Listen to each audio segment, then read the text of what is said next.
Bonjour à tous et bienvenue dans cette vidéo consacrée à Alexandros Omégas, plus connu dans mon contrée sous le nom d'Alexandre le Grand.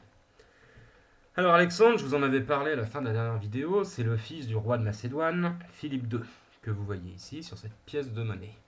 Sa mère, Olympias, d'accord? Femme de caractère puisqu'on raconte qu'elle dormait avec des serpents et qu'un soir Zeus en personne vint la visiter et 9 mois plus tard, devinez qui naissait? Alexandre. Donc il sera très content cet Alexandre de raconter pendant sa courte vie que son père, c'est peut-être Philippe, mais c'est aussi Zeus. Comme ça fait de lui un demi-dieu, ce qui est pas mal pour l'homme qui va conquérir une grande partie du monde.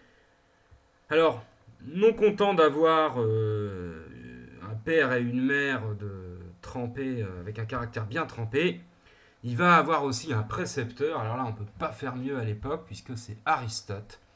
Aristote, grand philosophe, père de toutes les sciences, un immense esprit de l'Antiquité, qui était le disciple du divin et génial Platon, dont vous vous souvenez que je vous avais parlé. Donc il a le plus grand penseur et l'homme le plus savant de l'époque pour faire son éducation. Donc avec ces cartes-là dans la main, c'est sûr qu'il pouvait que faire de grandes choses.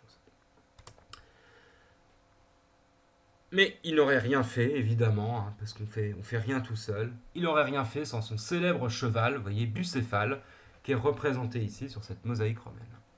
Donc, Alexandre devient roi de Macédoine à la mort de son père. Et en partant de ce royaume que vous voyez ici, sur cette carte, il va décider, parce qu'il est plein d'enthousiasme et il est plein d'ardeur, eh ben, il va décider ni plus ni moins de partir à la conquête du monde. Alors à l'époque, le monde, c'est quoi? Eh ben, il va défier le puissant empire perse. Vous vous souvenez, hein, l'empire perse que les Grecs, quelques siècles plus tôt, avaient arrêté lors des guerres médiques. Alors vous voyez, la Médie, hein, c'est une région de l'empire qui se trouve ici, ce qui donna son nom aux guerres médiques. Mais je reviens là-dessus. Je reviens pas là-dessus, j'en ai parlé dans une autre vidéo. Donc, en 334 avant Jésus-Christ, d'accord, Alexandre, avec une armée composée de 2400 cavaliers et de 30 à 50 000 hommes, va franchir l'Hellespont. Alors l'Hellespont, vous voyez, c'est ce bras de mer qui est ici et qui sépare l'Asie et l'Europe. D'accord, ici c'est l'Asie mineure. Donc, avec ses navires, il franchit, traverse l'Hellespont, il amène ses troupes. Et là, il va y avoir lieu la première grande bataille, la bataille de Granique.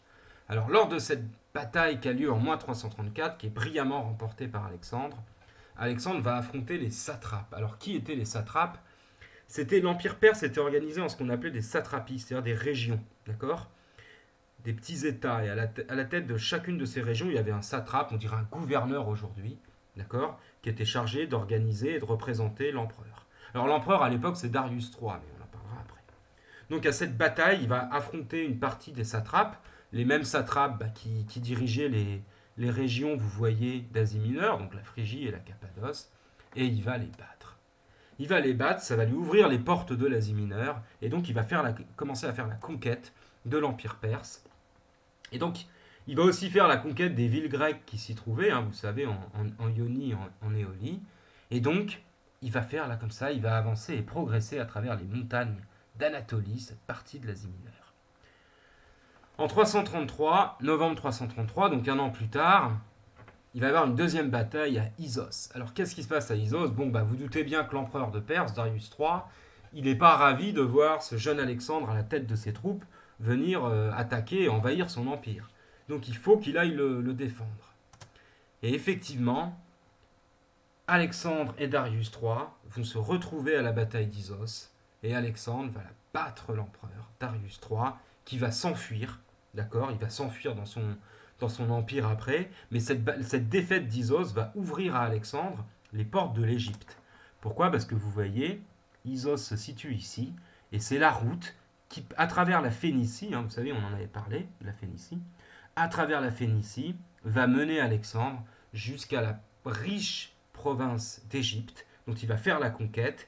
Et vous voyez ici, il va fonder une ville, d'accord, qui s'appelle, tant qu'à faire, Alexandrie. C'est-à-dire qu'il va fonder une ville à laquelle il va donner son nom.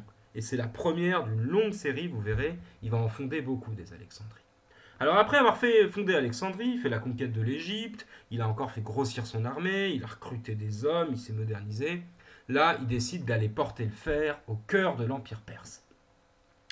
Et donc, 2 ans après la bataille d'Issos, a lieu la bataille de Gaugamel. Alors là, il affronte là, pour la deuxième fois Darius III. Et cette fois, c'est une défaite dont Darius ne se remettra pas, puisque l'armée perse va être écrasée. Une partie des généraux de Darius finiront par reconnaître Alexandre comme le vainqueur. Darius va fuir et il sera assassiné quelque temps plus tard par des hommes de son entourage. Donc Alexandre est désormais le seul maître de l'Empire perse. Et pour couronner le tout, pour faire un jeu de mots qui vaut ce qu'il vaut, eh ben, il va lui-même se couronner empereur. Il va épouser une princesse perse et 10 000 Grecs de son armée vont épouser des filles des princesses perses. Comme ça, les deux peuples vont se mettre à fusionner et Alexandre devient roi de Macédoine et empereur de Perse. Alors là, c'est pas mal. Mais Alexandre, il ne va pas s'arrêter là. Pourquoi? Parce que vous voyez, il va continuer ses conquêtes. Il va prendre Babylone. Il va prendre Persépolis, qui est grande ville. Vous vous souvenez, on avait parlé de Babylone. Là, on est en Mésopotamie, donc il fait après Gaugamel. Il fait la conquête très rapidement de toutes les grandes cités riches et prospères de Mésopotamie. Il va ensuite à Persépolis, qui était la grande capitale de l'Empire perse, qu'il va prendre. Il la brûlera d'ailleurs. Bon, personnage sympathique, on s'en rappelle, faut pas oublier ça. Et ensuite, il va aller au-delà de l'Empire, il va commencer sa conquête. Il va aller jusqu'en Asie centrale, en Afghanistan actuel, où vous voyez, il va faire une folle chevauchée avec ses hommes. Et il va faire la conquête de tous ces territoires d'Asie centrale, de toutes les vallées afghanes.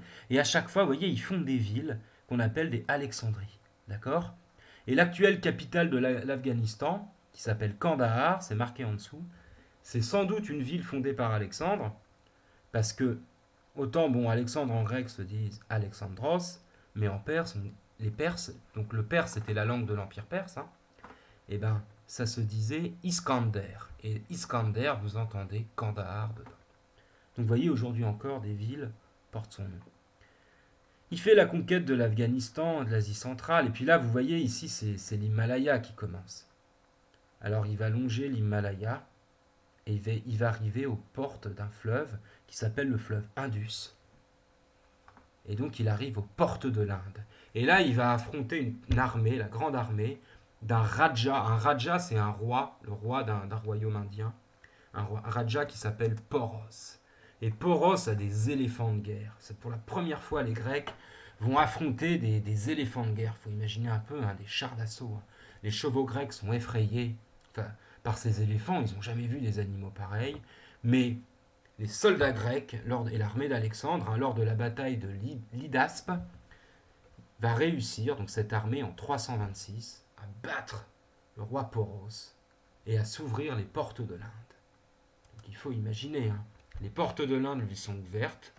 Donc vous voyez, il va descendre le fleuve Indus, il va fonder une ville, et ses hommes vont refuser de continuer.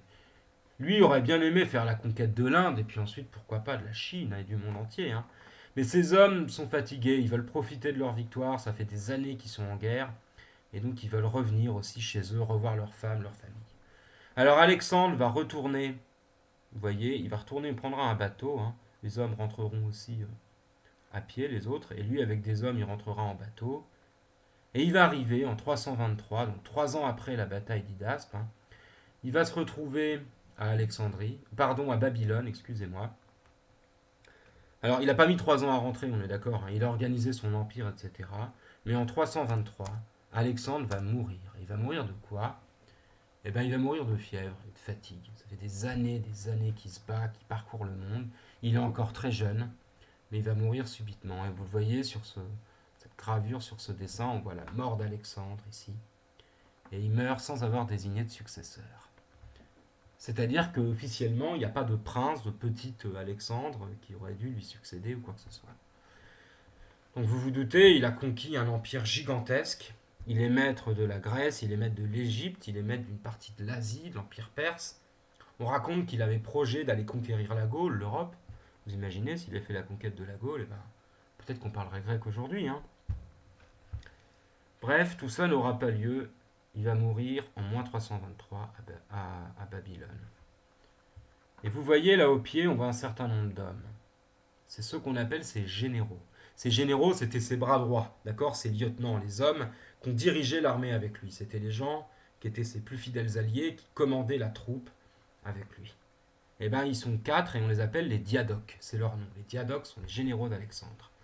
Eh bien, vous doutez bien que chacun de ces diadoques va vouloir un bout de l'Empire. Donc, à la mort d'Alexandre, ces diadoques vont se battre entre eux et ils vont fonder 4 grands royaumes. D'accord? Vous avez Séleucos qui va prendre l'Empire perse. Alors vous dites, oh, il a le plus grand, il a la plus grande partie, c'est lui qui est le plus puissant.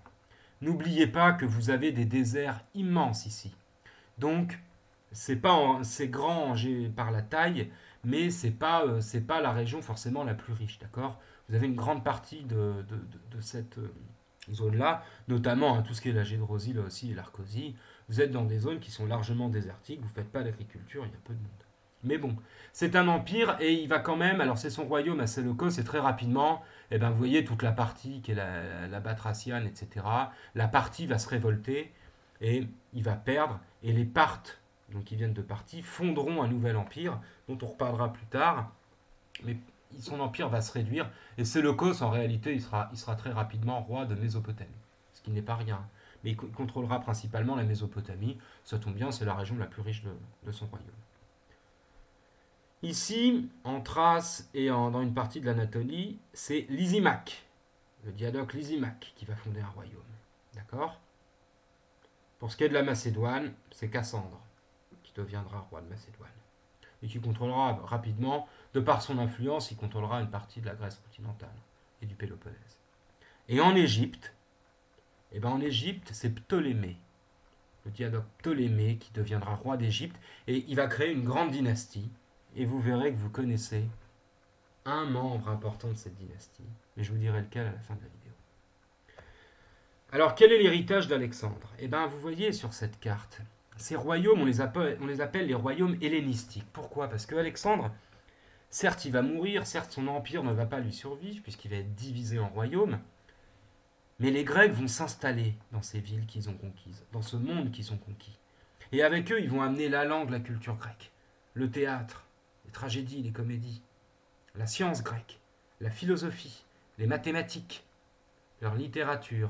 Bref, toute la culture grecque avec Alexandre va rayonner bien au-delà du monde grec traditionnel, du monde grec et de ses colonies dont on a parlé.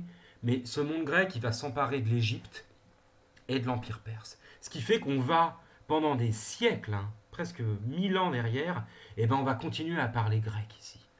Donc c'est la langue et leur culture qu'a amené Alexandre. Mais il a amené plus que ça. Vous voyez cette ville d'Alexandrie qu'il a fondée, Alexandrie d'Égypte et qui existe toujours. Eh ben, cette ville, elle va briller après lui, puisque ça va être l'une des plus grandes villes du monde antique, une des villes les plus importantes. Alors vous voyez, hein, c'est une ville fondée dans le delta du Nil, là au nord de l'Égypte. Alors cette ville, ça va être une ville modèle. Il a voulu que ce soit la plus belle ville qui soit à l'époque, et ce sera la plus grande. Ce sera la plus grande pendant longtemps. Vous avez, on a au milieu une grande avenue qui la traverse, qui la coupe en deux, qu'on appelle la voie canoptique. Le long de cette voie, vous avez des temples, vous avez des bâtiments. On a un palais royal, évidemment, le palais royal des Ptolémées. Vous avez un port, vous avez un musée, vous avez le gymnase où on fait du sport, un stade pour les championnats de sport, les compétitions sportives. Des temples, évidemment. Des temples qui sont dédiés à la fois aux dieux grecs, vous voyez avec Poséidon, mais aux dieux égyptiens. Les Grecs respectent la culture des Égyptiens. Et vous avez cette île-là, cette île de Pharos sur laquelle on a construit une digue, c'est-à-dire une voie aménagée qui permet d'y aller à pied. Et à côté de cette île de Pharos, vous avez compris, on a construit un bâtiment, un sémaphore, qu'on appelle le phare du nom de l'île. Et puis il y a une bibliothèque ici. Alors on va voir tout ça. Vous voyez une représentation de ce qu'était la voie canoptique, voie gigantesque, plusieurs kilomètres de long. La plus grande avenue du monde, ou sans doute la plus belle. Le fameux phare d'Alexandrie, vous le voyez, ce sera considéré comme une merveille du monde, c'est-à-dire un des bâtiments les plus importants qui a été construit, une des grandes merveilles du monde antique. Et la grande bibliothèque, dans laquelle Les Grecs vont réunir 400 000 rouleaux. Alors les rouleaux, c'est l'équivalent des manuscrits, des parchemins de l'époque. D'accord, ils sont en papyrus. 400 000 rouleaux. Toute la connaissance. Les Grecs vont traduire tout ce qu'ils peuvent dans tous les territoires où on parle le grec. On traduira les livres égyptiens, les livres perses, les livres hébreux. On en reparlera notamment de ça. Bref, vous avez la première grande bibliothèque qui est constituée où tous les Grecs peuvent venir étudier et ont accès à la connaissance. Donc vous voyez, concrètement, la grande bibliothèque, c'est l'ancêtre très lointain de nos encyclopédies, de Gallica, etc. Je vous ai dit que vous connaissiez un souverain de la dynastie des Ptolémées, et oui, c'est elle, Cléopâtre, qui sera la dernière reine d'Égypte, évidemment, et qui était grecque. Elle était reine d'Égypte, mais elle parlait le grec. Donc quand on la représente sous les traits d'une égyptienne, c'est sans doute exagéré. Elle était grecque, c'était une Ptolémée, et ce sera elle, la grande souveraine, vous voyez, du dernier royaume hellénique. Alors comment est-ce que ça va se terminer, tout ça, ces royaumes helléniques? Eh bien tout simplement, ils vont durer des siècles, la culture grecque va s'installer là. Mais vous voyez, là c'est marqué SPQR, Senatus Populus Quino Romae. Le... Il y a une ville qui va commencer à apparaître. Il y a une cité dans une région qu'on appelle le Latium en Italie et qui s'appelle Rome. Eh bien, ce sera l'objet du prochain chapitre. À partir de l'an, vous verrez, du 3e siècle avant Jésus-Christ, cette petite ville, cette république romaine, va commencer à conquérir des territoires et va être de plus en plus puissante. Et c'est elle qui, en moins 30 avant Jésus-Christ, entre moins 150 et moins 30 avant Jésus-Christ, va faire la conquête de tout le monde grec. Mais ça, ce sera l'objet du chapitre sur l'Empire romain. Donc voilà la trace écrite, hein, elle n'est pas trop longue. La période hellénistique, c'est la période de ces royaumes. Donc elle commence avec l'épopée d'Alexandre, que je résume très brièvement ici. Et puis ensuite, elle se perpétue, elle se continue avec celle des royaumes hellénistiques. Alexandre n'a pas de successeur, hein, c'est les diadoques qui vont fonder des royaumes qu'on appelle hellénistiques, parce que c'est les royaumes où on parle la culture grecque, d'accord? Ce sont des royaumes grecs. Rappelez-vous que la culture hellénique, hein, l'hellénisme, c'est la langue et la culture grecque. Donc ils vont diffuser cette langue et cette culture dans tout l'Orient, d'accord? Et l'Orient et la Grèce vont se mélanger, ce qu'on a appelé la civilisation hellénistique. Donc, fondation de la ville d'Alexandrie, grande bibliothèque, le phare, Cléopâtre, hein, la dernière souveraine. Et ensuite, conquête par la République romaine. Entre le 2 et le deuxième, le milieu du 2e siècle et l'an 30 avant Jésus-Christ, les Grecs vont perdre leur indépendance. Ces royaumes et ces cités grecques qui s'étaient affrontés, construits, effondrés pendant ces siècles que j'essaie de vous présenter, basculent sous domination romaine, mais la culture grecque, elle, va rester. Et on parlera au prochain chapitre de l'Empire romain.